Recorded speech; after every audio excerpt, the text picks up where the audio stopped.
कार्यक्रम ਸੀਗਾ ਇਹ ਸਵੇਰ ਤੋਂ 10 ਵਜੇ ਤੋਂ ਲੈ ਕੇ 5 ਵਜੇ ਤੱਕ ਦਾ ਮੌਨ ਸੱਤਿਆਗ੍ਰਹਿ ਸੀਗਾ। ਹਾਂਜੀ ਪ੍ਰੀਤ ਸਾਹਿਬ, ਇਹ ਦੇਸ਼ ਦੀਆਂ ਉਹਨਾਂ ਤਾਕਤਾਂ ਦੇ ਖਿਲਾਫ ਸੱਤਿਆਗ੍ਰਹਿ ਹੈ ਜਿਹੜੀਆਂ ਇਸ ਦੇਸ਼ ਨੂੰ ਤੋੜਨਾ ਚਾਹੁੰਦੀਆਂ ਨੇ, ਜਿਹੜਾ ਇਸ ਦੇਸ਼ ਦੇ ਸੰਵਿਧਾਨ ਨੂੰ ਤੋੜਨਾ ਚਾਹੁੰਦੀਆਂ ਨੇ, ਇਸ ਲੋਕਤੰਤਰ ਨੂੰ ਤੋੜਨਾ ਚਾਹੁੰਦੀਆਂ ਨੇ। ਇਸ ਕਰਕੇ ਜਿਸ ਪ੍ਰਕਾਰ ਰਾਹੁਲ ਗਾਂਧੀ ਜੀ ਨੂੰ ਸੱਚ ਬੋਲਣ ਦੀ ਮੇਰੇ ਲੀਡਰ ਨੂੰ 2 ਸਾਲ ਦੀ ਸਜ਼ਾ ਦੇ ਕੇ ਔਰ ਉਹਨਾਂ ਦੀ ਐਮਪੀਸ਼ਿਪ ਖਾਰਜ ਕੀਤੀ ਗਈ, ਇਹ ਲੋਕਾਂ ਨੂੰ ਦੱਸਣ ਵਾਸਤੇ ਕਿ ਇਸ ਗੱਲ ਦੀ ਕੋਈ ਪਰਵਾਹ ਨਹੀਂ ਹੈ ਸਾਡੇ ਲੀਡਰ ਨੂੰ ਕਿ ਉਹਨਾਂ ਨੂੰ 2 ਸਾਲ ਦੀ ਸਜ਼ਾ ਕਰ ਦਿੱਤੀ ਗਈ ਔਰ ਉਹਨਾਂ ਦੀ ਸਦਸਤਾ ਰੱਦ ਕਰ ਦਿੱਤੀ ਗਈ। ਇਹਨਾਂ ਸਾਰੀਆਂ ਤਾਕਤਾਂ ਦੇ ਖਿਲਾਫ ਇਸੇ ਤਰ੍ਹਾਂ ਹੀ ਹਮੇਸ਼ਾ ਜਿਸ ਤਰ੍ਹਾਂ ਉੱਚੀ ਆਵਾਜ਼ ਦੇ ਵਿੱਚ ਰਾਹੁਲ ਗਾਂਧੀ ਜੀ ਬੁਲੰਦ ਆਵਾਜ਼ 'ਚ ਲੜਦੇ ਰਹੇ, ਇਸੇ ਤਰ੍ਹਾਂ ਹੋਰ ਡਟੇ ਰਹਿਣਗੇ। ਪਰ ਕਾਂਗਰਸ ਪਾਰਟੀ ਉਹ ਪਾਰਟੀ ਹੈ ਜਿਹਨੇ ਅੰਗਰੇਜ਼ਾਂ ਦੇ ਨਾਲ ਲੜਾਈ ਲੜ ਕੇ ਸ਼ਹਾਦਤਾਂ ਦੇ ਕੇ ਹਜ਼ਾਰਾਂ ਲੋਕਾਂ ਦੀਆਂ ਕੁਰਬਾਨੀਆਂ ਦੇ ਕੇ ਇਸ ਦੇਸ਼ ਨੂੰ ਆਜ਼ਾਦ ਕਰਾਉਣ ਦਾ ਕੰਮ ਕੀਤਾ ਹੈ।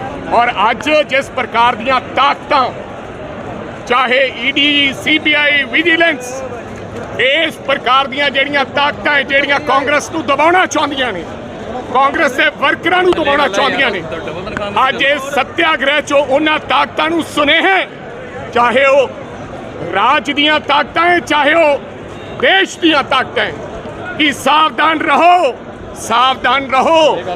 ਅਸੀਂ ਡਰਦੇ ਨਹੀਂ ਹੈ ਕਿਉਂਕਿ ਸਾਡੇ ਲੀਡਰ ਨੇ ਸਾਨੂੰ ਸਿਖਾਇਆ ਕਿ ਡਰੋ ਮਤ, ਸਾਨੂੰ ਲੜਨਾ ਸਿਖਾਇਆ ਤੇ ਇਸੇ ਤਰ੍ਹਾਂ ਅਸੀਂ ਲੜਦੇ ਰਵਾਂਗੇ। ਇਸ ਕਰਕੇ ਅੱਜ ਦਾ ਜਿਹੜਾ ਮੌਨ ਇਹ ਕਾਰਜਕ੍ਰਮ ਸੀ ਸੱਤਿਆਗ੍ਰਹਿ, ਉਹ ਅੱਜ ਇੱਥੇ ਰੱਖਿਆ ਗਿਆ, ਜਿਹਦੇ ਵਿੱਚ तमाम ਲੀਡਰ ਸਾਹਿਬਾਨਾਂ ਨੇ ਸੁਬਾਹ 10 ਵਜੇ ਤੋਂ ਲੈ ਕੇ 5 ਵਜੇ ਤੱਕ ਸ਼ਮੂਲੀਅਤ ਕੀਤੀ। ਮੈਂ तमाम ਕਾਂਗਰਸ ਪਾਰਟੀ ਦੇ ਵਰਕਰਾਂ ਦਾ, ਬਲਾਕ ਪ੍ਰਧਾਨਾਂ ਦਾ, ਜ਼ਿਲ੍ਹੇ ਪ੍ਰਧਾਨਾਂ ਦਾ, ਸਾਡੇ ਜਿਹੜੇ MLA ਸਾਹਿਬਾਨਾਂ ਦਾ, ਕੰਟੈਸਟਡ ਕੈਂਡੀਡੇਟ ਸਾਹਿਬਾਨਾਂ ਦਾ, ਸਾਰੇ ਸਾਡੇ ਵਿੰਗਸ, ਮਹਿਲਾ ਕਾਂਗਰਸ, ਯੂਥ ਕਾਂਗਰਸ, NSUI ਸੇਵਾ ਦਲ ਦਾ ਬਹੁਤ ਧੰਨਵਾਦੀ ਹੈ ਕਿ ਉਹਨਾਂ ਨੇ ਇਕੱਠੇ ਨਜ਼ਰ ਆਏ ਨੇ ਜੀ ਸਾਰੇ ਇੱਕ ਮੰਚ ਦੇ ਇਕੱਠੇ। ਸੋ ਜਿੱਥੋਂ ਤੱਕ ਮਣੀਪੁਰ ਦੀ ਗੱਲ ਹੈ, ਅੱਜ ਤੁਸੀਂ ਦੇਖਿਆ ਹੋਣਾ ਕਿਸ ਤਰ੍ਹਾਂ ਮੈਨੂੰ ਸ਼ਰਮ ਆਉਂਦੀ ਹੈ ਕਿ ਮੈਂ ਉਸ ਭਾਰਤ 'ਚ ਰਹਿ ਰਿਹਾ ਜਿੱਥੇ ਇਸ ਤਰ੍ਹਾਂ ਦੀਆਂ ਘਟਨਾਕ੍ਰਮ ਹੋ ਰਹੇ ਨੇ। ਪਰ ਦੇਸ਼ ਦਾ ਪ੍ਰਧਾਨ ਮੰਤਰੀ ਅੱਜ 1.5 ਮਹੀਨਾ ਬੀਤ ਜਾਣ ਦੇ ਬਾਵਜੂਦ ਕੋਈ ਇਹਦੇ ਤੇ ਟਿੱਪਾ ਟਿੱਪਣੀ ਇਸ ਗੱਲ ਤੇ ਜਵਾਬ ਨਹੀਂ ਦਿੱਤਾ। ਸ਼ਰੇਆਮ ਸੁਪਰੀਮ ਕੋਰਟ ਨੇ ਕੋਗਨੀਜੈਂਸ ਲਿਆ ਤਾਂ ਫਿਰ ਇਹ ਉਹਨਾਂ ਤੇ FIR ਦਰਜ ਕਰਕੇ ਤੇ ਕਾਰਵਾਈ ਕਰਨ ਦੀ ਗੱਲ ਕੀਤੀ ਹੈ, ਲੇਕਿਨ ਹਜੇ ਤੱਕ ਦੇਸ਼ ਦੀ ਪਾਰਲੀਮੈਂਟ ਦੇ ਵਿੱਚ ਸਾਡੇ ਪ੍ਰਧਾਨ ਮੰਤਰੀ ਜੀ ਨੇ ਇੱਕ ਵੀ ਮਣੀਪੁਰ ਤੇ ਜਵਾਬ ਨਹੀਂ ਦਿੱਤਾ। ਇਹ ਬਹੁਤ ਸ਼ਰਮਨਾਕ ਘਟਨਾ ਹੈ। ਚਾਹੇ ਉਹ ਕਿਸੇ ਧਰਮ ਦੇ ਹੈ, ਉਹਨਾਂ ਲੋਕਾਂ ਨੂੰ ਸਜ਼ਾਏ ਮੌਤ ਦੇਣੀ ਚਾਹੀਦੀ ਹੈ। ਜਿਨ੍ਹਾਂ ਲੋਕਾਂ ਨੇ ਇਹ ਕਰਮ ਕੀਤਾ ਹੈ ਉਹਨਾਂ ਨੂੰ ਬਖਸ਼ਿਆ ਨਹੀਂ ਜਾਣਾ ਚਾਹੀਦਾ। ਦੇਖੋ ਜੀ, ਜਿਹੜਾ ਗੁਰਬਾਣੀ ਦਾ ਮੁੱਦਾ ਹੈ, ਮੈਨੂੰ ਤਾਂ ਪਤਾ ਸੀ ਸਿੰਘ ਸਾਹਿਬ ਦਾ ਮੈਂ ਸਤਿਕਾਰ ਕਰਦਾ ਕਿ ਇਹੀ ਕਰਨਗੇ। ਅੱਜ ਅਸੀਂ ਕਈ ਸਾਲਾਂ ਤੋਂ ਇਹ ਮੰਗ ਹੈ ਕਿ ਲੋਕ ਆ ਜਿਹੜੀ ਗੁਰਬਾਣੀ ਉਹਨੂੰ ਵੇਚਿਆ ਨਾ ਜਾਵੇ, ਉਹ ਇੱਕ ਚੈਨਲ ਦੇ ਰਾਹੀਂ ਵੇਚੀ ਜਾ ਰਹੀ। ਸੋ ਗੁਰਬਾਣੀ ਸਭ ਦੇ ਕੰਨਾਂ 'ਚ ਜਾਣੀ ਚਾਹੀਦੀ ਹੈ। ਸਾਨੂੰ ਉਮੀਦ ਸੀ ਕਿ ਸ਼ਾਇਦ YouTube ਚੈਨਲ ਚਲਾਉਣਗੇ, ਲੇਕਿਨ ਜਿੰਨਾ ਚਿਰ ਚੈਨਲ ਨਹੀਂ ਬਣ ਰਿਹਾ ਜਾਂ ਸੈਟੇਲਾਈਟ ਚੈਨਲ ਨਹੀਂ ਬਣ ਰਿਹਾ, ਮੈਂ ਸਿੰਘ ਸਾਹਿਬ ਨੂੰ ਕਹੂੰਗਾ ਕਿ ਸਾਰੇ ਚੈਨਲਸ ਨੂੰ ਇਜਾਜ਼ਤ ਦੇ ਦਿੱਤੀ ਜਾਵੇ। ਕਿਉਂ? ਇੱਕ ਘਰਾਣੇ ਦੇ ਇਸੇ ਕਰਕੇ ਸਾਡੀ ਜਿਹੜੀ ਆਸਥਾ ਹੈ, ਲੋਕਾਂ ਦੀ ਆਸਥਾ ਹੈ, ਉਹ ਆਸਥਾ ਜਿਹੜੀ ਉਹ ਘਟਦੀ ਜਾ ਰਹੀ ਹੈ ਕਿਉਂਕਿ ਸਿੰਘ ਸਾਹਿਬਾਨ ਵੀ ਸੱਤਾਧਾਰੀ ਲੋਕਾਂ ਦੇ ਕਬਜ਼ੇ 'ਚ ਰਹਿ ਕੇ ਫਿਰ ਫੈਸਲਾ ਉਸ ਮੁਤਾਬਕ ਕਰਦੇ। ਸਰ, ਆਪ ਨਾ ਗਠਜੋੜ ਬਾਰੇ ਕੀ ਕਹਿਣਾ ਚਾਹੋਗੇ? ਅਜੇ ਕੋਈ ਸਾਡਾ ਕਿਸੇ ਨਾਲ ਕੋਈ ਗੱਠਜੋੜ ਕਿਸੇ प्रकार का नहीं होया। जदों गठजोड़ की कोई गल होएगी तो उहदे ते टिप्पा टिप्पणी करांगे। आज के इस सत्याग्रह को बल पंजाब के लोगों ने दिया क्योंकि लड़ाई उस महाभारत की है जी जहां अहंकार की,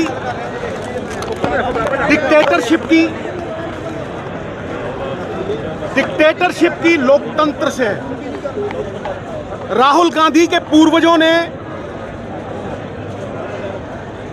श्री कृष्ण से प्रेरणा लेके आजादी की लड़ाई लड़ी और उस लड़ाई ने कई हीरो दिए। सरदार पटेल जिन्होंने राजे राणे खत्म करके लोकतंत्र की स्थापना की, संपूर्ण कुलीन तंत्र में रानी का बेटा राजा, राजतंत्र में जिसका बल वो राजा, लेकिन लोकतंत्र की स्थापना इंडियन नेशनल कांग्रेस ने देश को आजादी देके freedom eight midnight, Pandit Jawaharlal Nehru की वो स्पीच वो दी थी। और आज उन्हीं का परपोत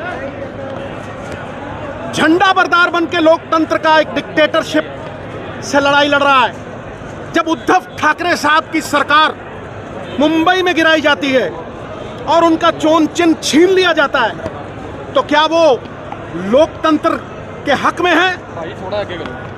बाबा साहब अंबेडकर ने देश को आजाद होने के 3 साल बाद संविधान की रचना रची थी। कॉन्स्टिट्यूएंट असेंबली बनी थी, हर देश के वर्ग को उसमें जगह मिली थी, हर सूबे को जगह मिली थी, और फिर इंडियन सॉवरन सोशलिस्ट रिपब्लिक की स्थापना हुई थी। रिपब्लिक का मतलब लोगों के अख्तियार, लोगों की ताकत, लोगों के वास्ते। और आज लोगों की ताकत एक तानाशाह डिक्टेटरशिप के वास्ते है। लोगों की ताकत सरकारें गिराने में, उद्धव ठाकरे साहब की सरकार गिराने में लगाई गई। लोगों की ताकत का फायदा उठा के बच्चियों को जलील किया गया जंतर मंतर पे। वो बच्चियां जिनका बल गौरवपूर्ण था पूरे देश के लिए, जिन्होंने पहलवानी में मेडल जीते, उन्हें जलील करके उस जगह से हटाया गया बगैर किसी वायलेंस के। उनका लोकतांत्रिक अधिकार छीन लिया गया। आज बल जो हर इंसान ड्रॉ करता है, मेरा ग्रंथ गुरु ग्रंथ साहब जी भी है, और एक पॉलिटिशियन के हो नाते मेरा ग्रंथ संविधान है, जिसकी रचना बाबा साहब अंबेडकर और हमारे पूर्वजों ने की। आज वो संविधान की धज्जियां उड़ाई जा रही हैं। उन बच्चियों को वहां उठाया गया। फिर मणिपुर में, आप सोच के देखिए, जो मणिपुर में हुआ है वो पंजाब में भी हो सकता है। हालांकि जुल्म करना अगर पाप है तो जुल्म सहना उससे भी बड़ा पाप है। बाबा नानक ने कहा, सो क्यों मंदा आखिए जित जम्मे राजान, उसे बुरा क्यों कहिए नंगा करके। अगर उनकी परेड की जाती है, जिस देश में दुर्गा माता की पूजा की जाती है, अगर उस देश में औरत को नग्न अवस्था में जलील किया जाएगा, तो ये प्रमाण है एक डिक्टेटरशिप का।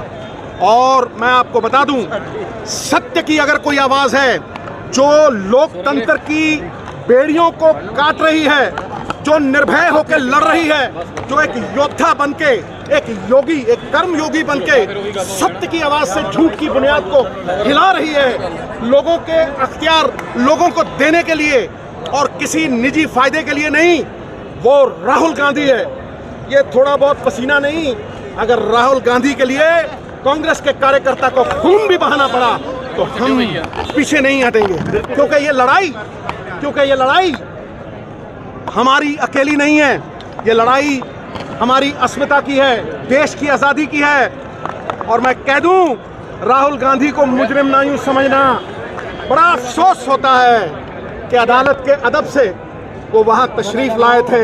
अरे पलट देते हैं मौजे तूफान अपनी जुर्रत से कि उसने आंधियों में भी चिराग अक्सर जलाए हैं। तो मैं ये गारंटी देता हूं आपको कि सत्यमेव जयते होगा, सत्य की जीत होगी। और अगर सच्चा देशभक्त हूं तो मैं ये भी कहूंगा कि गवर्नरों से, एलजीओ से इस देश की लोकतांत्रिक ताकत को गुलाम नहीं बनाया जा सकता। एलजी किसी चुनी हुई सरकार को हिदायत नहीं दे सकता।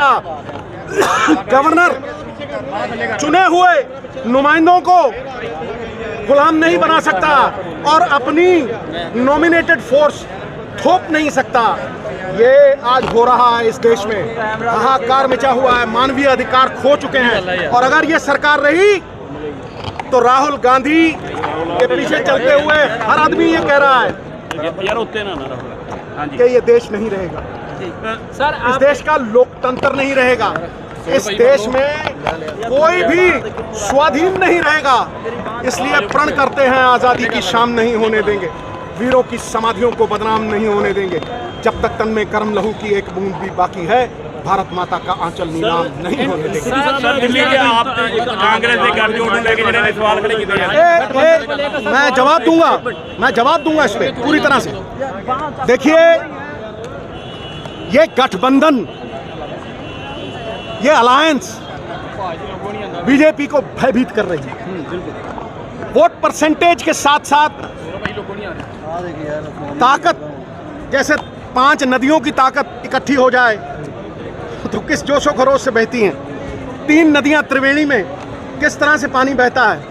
इस तरह से भय का कारण यह है कि लोकतंत्र को बचाने के लिए हिंदुस्तान के संविधान के साथ खड़े हुए हैं सब। ये किसी पार्टी की अलायंस नहीं है, ये संविधान की अस्मिता को, संविधान की आन बान शान को स्थापित करने के लिए एक अलायंस हुई है। जो लोग अलायंस का नाम देते हैं वो भूल जाएं, ये अलायंस नहीं है, ये विचारधारा भी नहीं रहेगी, पार्टियां भी नहीं रहेंगी अगर यहाँ डिक्टेटरशिप कायम हो गई। जहाँ जहाँ डिक्टेटरशिप हुई है, जहाँ जहाँ तानाशाह राज हुआ है, चाहे वो हिटलर का हो, मुसोलिनी का हो, हुसैन का हो, किसी का हो, मैं कहता हूँ वहीं वहीं भगवान ने किसी अपने बंदे के जरिए उस डिक्टेटरशिप को मिटाया है। और डिक्टेटरशिप जब भी आती है, लोगों में असंतोष बढ़ता है और क्रांति आती है। और इस क्रांति का नाम है इंडिया। इंडिया लोकतंत्र की रक्षा के लिए, झंडा बरदार बनने के लिए, पहरेदार संविधान के बनने के लिए। क्योंकि अगर संविधान न रहा तो मानवीय अधिकार नहीं रहेंगे। और ये जो एजेंसीज हैं, ईडी, इलेक्शन कमीशन, जब कोई ममता बनर्जी अपने सूबे में ये कहती है कि ईवीएम यूज हुए हैं, तब तक शंका उठती है। जब इटली, फ्रांस, यूएसए, ब्रिटेन और बड़ी बड़ी ताकतें, फर्स्ट वर्ल्ड कंट्रीज ईवीएम्स को समुद्र में फेंकते हैं और कहते हैं कि ये टेक्नोलॉजी जो है ये हैक हो सकती है, हमें वापस बैलेट पे जाना होगा, तब तानाशाह लोगों का खून खौलता है और वो गेम खेलते हैं। गेम खेलने से कुछ नहीं होगा। तूफान जब झूम के उठेगा, तिनकों से न टाला जाएगा। और उस तूफान का नाम है राहुल गांधी, उस तूफान का नाम है खड़गे साहब द्वारा एक ऐसी निर्मित इंडिया जिसको देख के पसीने छूट रहे हैं भारतीय जनता पार्टी वालों के, क्योंकि कुर्सी डगमगा रही है। भय चारों तरफ जो बांटते हैं, लोकतंत्र का डंडा तंत्र बनाने वाले, लोकतंत्र का हुंडा तंत्र बनाने वाले, सत्ता पैसों से हथियाने वाले आज घबरा गए। मैं कहता हूं कि अगर मेरी पार्टी का लीडर खड़गे साहब, प्रियंका गांधी, राहुल गांधी, सोनिया गांधी मुझे कहेंगे कि देश हित में संविधान के साथ खड़े हो जाओ, तो यही मेरे पिता ने कहा था, यही देश को आज़ाद करने वालों ने कहा था, यही लड़ाई शहीद आजम भगत सिंह ने लड़ी थी। अगर लोकतंत्र ना रहा गुरु, तो तुम कहाँ रहोगे, तुम्हारे अधिकार कहाँ रहेंगे। अगर संविधान से ड्रॉ करने वाली एजेंसीज, ईवीएम्स की बात उठती है, इलेक्शन कमीशन ने डिस्क्वालीफाई किया राहुल गांधी को डिबेट के मामले में ऐसा होता है क्या? चाहे वो इलेक्शन कमीशन ने नहीं किया, कोर्ट ने किया, कानून भी कभी कभी सोता है लेकिन मरता नहीं। कानून सोता है, मरता नहीं। लेकिन कानून के जागने का वक्त भी आ गया है। तो जैसे पंजाब के सर किस तरह के हालात रहने, मैं कहता हूं ये किसी अकेली विचारधारा रहेगी नहीं। जब संविधान ना रहा तो विचारधारा कहां से? जब लोकतंत्र ना रहा और एक राजतंत्र की स्थापना हो गई, डंडा तंत्र की स्थापना हो गई, गुंडा तंत्र की स्थापना हो गई, तो लोगों के अधिकार, लोगों के अख्तियार कहाँ हैं? तो ये लोगों के अख्तियार के लिए सभी ऑपोजिशन पार्टीज संविधान को बचाने के लिए इकट्ठे हुए हैं और झंडा बरदार राहुल गांधी। सर पंजाब च कहा जाता है कि जिद्दां दिल्ली दे विच ਜਿਹੜੀ मीडिया खरीदी गई है मोदी को। मैं ਤੁਹਾਨੂੰ ਕਹਿ ਰਿਹਾ ਕਿ ਭਾਈ ਹਰੇਕ ਦਾ ਕੋਈ ਬੌਸ ਹੁੰਦਾ, हाई कमांड जो तय करेगी वो सोच समझ के तय करेगी। और हाई कमांड अगर कॉन्स्टिट्यूशन ਨੂੰ ਬਚਾਉਣ ਦੇ ਲਈ ਸੁਨੀਲ ਜਾਖੜ ਵੱਲੋਂ ਕਿਹਾ ਗਿਆ ਕਿ ਕਾਂਗਰਸ ਨਾਲ ਸਮਝੌਤੇ ਕਰਕੇ ਆਮ ਆਦਮੀ ਪਾਰਟੀ ਆਪਣੀ ਸਾਖ ਨਹੀਂ ਬਚਾ ਸਕਦੀ ਹੈਗੀ। ਇਹ ਉਹਨਾਂ ਨੂੰ ਜਵਾਬ ਦੇਣ ਦਾ ਸਮਾਂ ਨਹੀਂ, ਇਹ ਆਪਣੀ ਗੱਲ ਰੱਖਣ ਦਾ ਸਮਾਂ ਹੈ। ਭਟਕਾ ਨਾ ਮਿੱਤਰ ਪਿਆਰੇ, ਜੇ ਅਕਾਲੀ ਦਲ ਨੂੰ ਮੈਂ ਇੰਨਾ ਹੀ ਕਹਿਣਾ, ਜੇ ਕੱਲ ਨੂੰ ਕੋਈ ਕਹੇ ਵੀ ਤੁਹਾਡਾ ਜਿਹੜਾ ਲੋਗੋ ਹੈ ਉਹੀ ਖੋਲਿਆ, ਹੁਣ ਤੁਸੀਂ ਅਕਾਲੀ ਦਲ ਹੀ ਨਹੀਂ ਰਹੇ ਜਿਵੇਂ शिव सेना ਨੂੰ ਕਿਹਾ ਸੀ, ਤੇ ਕਿਸੇ ਨਾਲ भी हो जाऊगा ना, ये किसी के साथ भी हो सकता है। तो मैं कहता हूं जितने इकट्ठे हो जाएं, जितने पहरेदार बन जाएं संविधान के, हमारे ग्रंथ के, उतने अच्छे। Sovereign socialist Republic, democratic Republic, ये उसके लिए लड़ाई है, संविधान के लिए लड़ाई है। लोगों की ताकत लोगों तक कहां पहुंच रही है? लोगों की ताकत चंद लोगों में सीमित रह गई है। नौकरियां कहां गई? बैंक लुट गए, देश पे सबसे ज्यादा कर्जा हो गया। कोई बात करता है? अरे भाई, हिंदुस्तान में सब है, सब। ये सेकुलर मुल्क है, था और रहेगा। ये उसी सेकुलर देश की अस्मिता, एग्जिस्टेंस की लड़ाई। पंजाब ਚ ਸਰ ਆਵਾਜ਼ ਚੁੱਕਦੇ ਰਹੋਗੇ ਕਿ ਨਹੀਂ? मेरी बात सुनो, नहीं पंजाब ਚ आवाज चुकते मैं रहोगे? कहता हूं पार्टी से ऊपर उठ के, एक बात कहता हूं, जो चोर है ठोको, जो चोर है विजिलेंस करो। क्या एतराज है भाई? क्या एतराज है? उसकी प्रॉपर्टियां सीज करो। अगर आमदनी नहीं तो प्रॉपर्टी कहां से? इसलिए इसमें किसी को जवाब देने में कोई दिक्कत नहीं होनी चाहिए, पॉलिटिकल वेंडेटा नहीं होना चाहिए। लेकिन अगर किसी ने पंजाब का पैसा मारा है तो इस मामले में तो मैं भगवंत मान साहब के पास सवाल करता हूं। 270 हो गए, जवाब नहीं आया। बताओ मान साहब, ये रेत माफिया कौन चला रहा है भाई? हैं? ये दारू माफिया कौन चला रहा है भाई? हैं?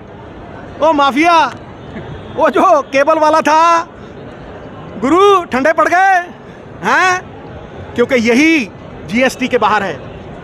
यही शराब, पेट्रोल, डीजल 3 रुपए बढ़ा दिए, उधर से फ्री बिजली, एक जेब में डालो दूसरी से निकालो। ठीक है? रेत माफिया 15,000 दी ट्राली, जी 3,000 दी मिलती सी। ठीक है कि नहीं? बाढ़ खतरा आने से पहले टाला जा सकता है।